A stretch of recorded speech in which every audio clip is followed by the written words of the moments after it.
welcome to the Batch Lady, where we are going Irish for the day because we are doing some St. Patrick's Day's recipes, which is coming up on the 17th of March. So I'm getting some friends over for that night, so I thought I should get really organised and make some recipes. So I'm doing Guinness stew, a Guinness ale pie, and I am doing a Guinness cake that we've got here. So this is what the Guinness cake looks like before it is topped. You usually top it with a cream cheese topping, so it looks like a lovely pint of Guinness.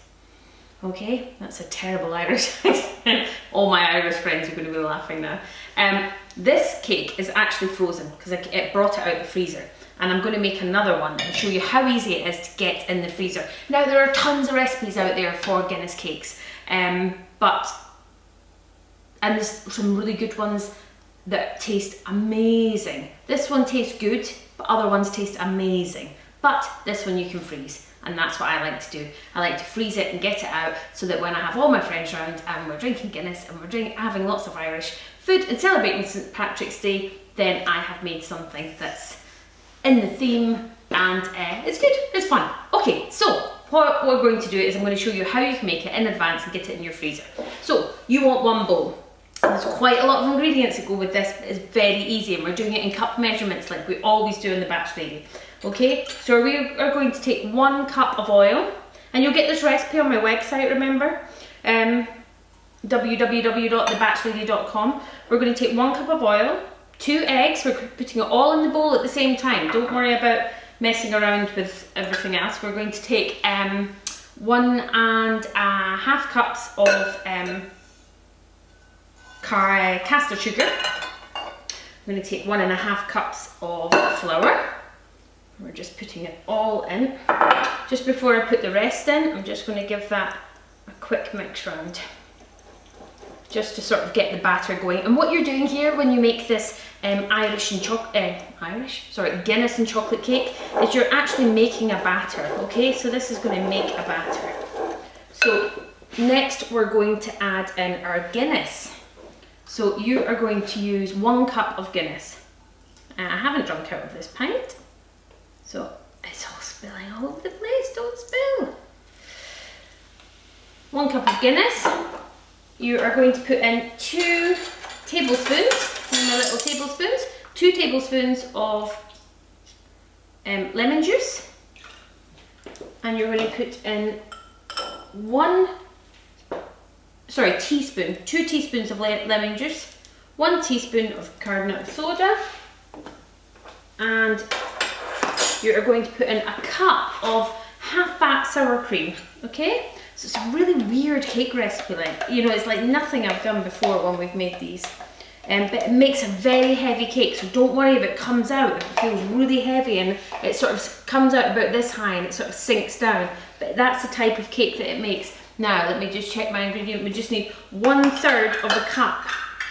1/3 of a cup of cocoa powder, and this is quite strong cocoa powder, but just cheap again. I've just bought it from the supermarket. So a lot of these recipes for making Guinness cake you have to melt down proper chocolate and everything like that, which is great, but it just takes a lot of time. And you're going to put in 1 tablespoon of vanilla extract. So it's quite a lot of vanilla extract that you're putting in.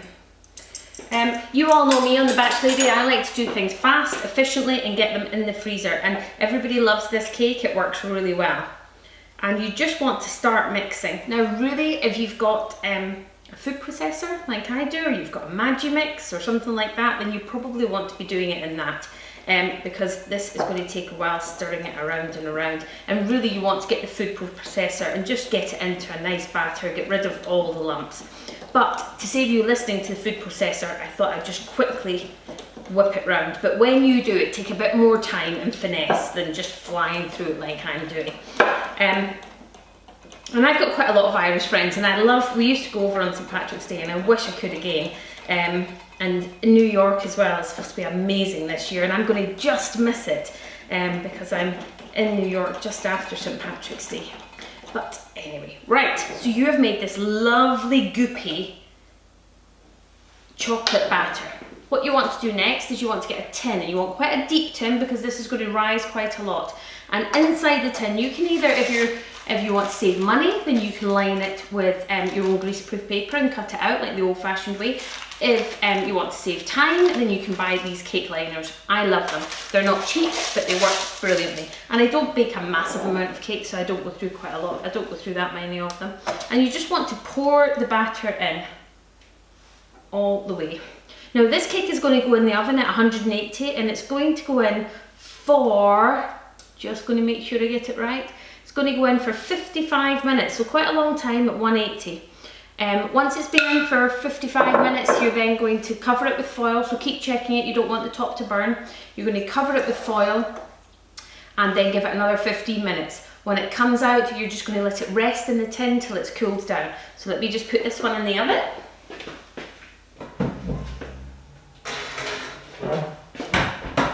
Perfect. So the one I made last night is this one, okay?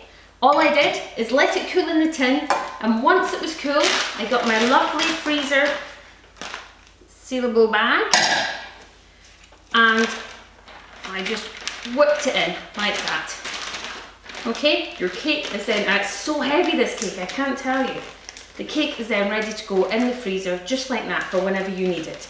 Now, with this cake, I'll just move this to the side. With this cake, you make a frosting, okay? So it looks like a pint of Guinness, like I said in the beginning. So the frosting that you're going to use is you're going to use cream cheese, ice and sugar, and double cream, okay? And you're going to mix it all together. Now, you can't freeze this cake with the frosting on, okay? You can't freeze many cakes with the frosting on. And actually, the frosting doesn't freeze very well. So on the day that you decide to have this cake, then put the frosting, make the frosting, mix it around and put it on top. It'll only take you a couple of minutes. You can do it while the cake is defrosting. Happy St. Patrick's Day. I hope you have a fantastic time. Please let me know if you enjoyed the Guinness cake and you tried it. Give me a thumbs up, subscribe, check out my website www.thebatchlady.com, get me on Facebook, Instagram and subscribe. Thank you very much. Bye.